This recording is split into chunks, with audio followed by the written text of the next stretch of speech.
ప్రభువు పేరట మీ అందరికీ శుభాభివందనములు.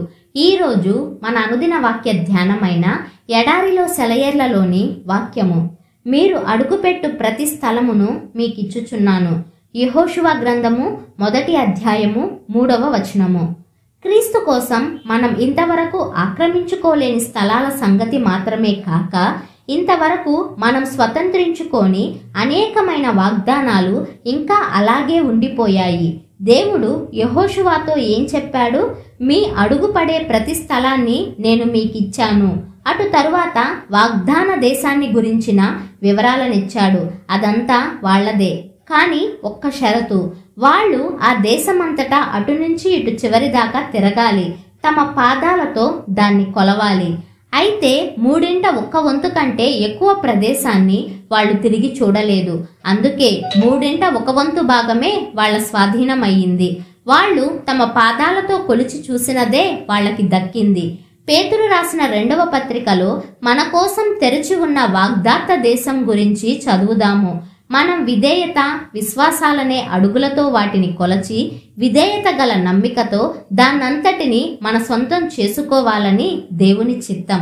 మనలో ఎంతమంది క్రీస్తు పేరట దేవుని వాగ్దానాలను స్వాధీనం చేసుకున్నాము? విశ్వాస భూమి ఎంతో విస్తరించి ఉంది. దాని కొనల వరకు నడిచి వెళ్లి మొత్తాన్ని స్వాధీనపరుచుకోవాలి. మన స్వాస్థ్యం మొత్తాన్ని మనం చేజిక్కించుకుందాం. ఉత్తరానికి దక్షిణానికి మన కన్నులెత్తుదాం. తూర్పు పడమరలను పరికించి చూద్దాం. నీకు కనిపించే నేలంతటిని నీకిస్తాను అంటున్నాడు దేవుడు. యూదా ఎక్కడెక్కడైతే తన కాలు మోపాడో అదంతా అతనిదే. బెన్యామీను ఎంత దూరం తిరిగితే అంత దూరము అతని సొంతమే. ప్రతి వాడు వెళ్లి తన అడుగు పెట్టడం ద్వారా తన స్వాస్థ్యాన్ని పొందాలి. వీళ్ళెవరైనా ఒక చోటులో పాదం ఊనారంటే వాళ్ళ మనసులో ఒక నిశ్చయత ఏర్పడిపోతుంది. ఈ భూమి నాదే. దానియేలు అనే ఒక నీగ్రో వృద్ధుడు కృపలో గొప్ప అనుభవం ఉన్నవాడు. అతన్ని ఒకసారి ఎవరో అడిగారు, దానియేలు, మతంలో నీకు అంత సంతోషం, శాంతి ఎలా దొరుకుతున్నాయి?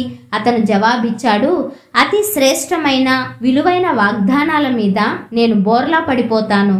వాటిలో ఉన్నవన్నీ నావే. ఎంత సంతోషం! అవును, వాగ్దానాల మీద బోర్లాగా పడిపోయి వాటిల్లోని ఐశ్వర్యాన్నంతటినీ కౌగిలించుకుంటే అవన్నీ మనవే.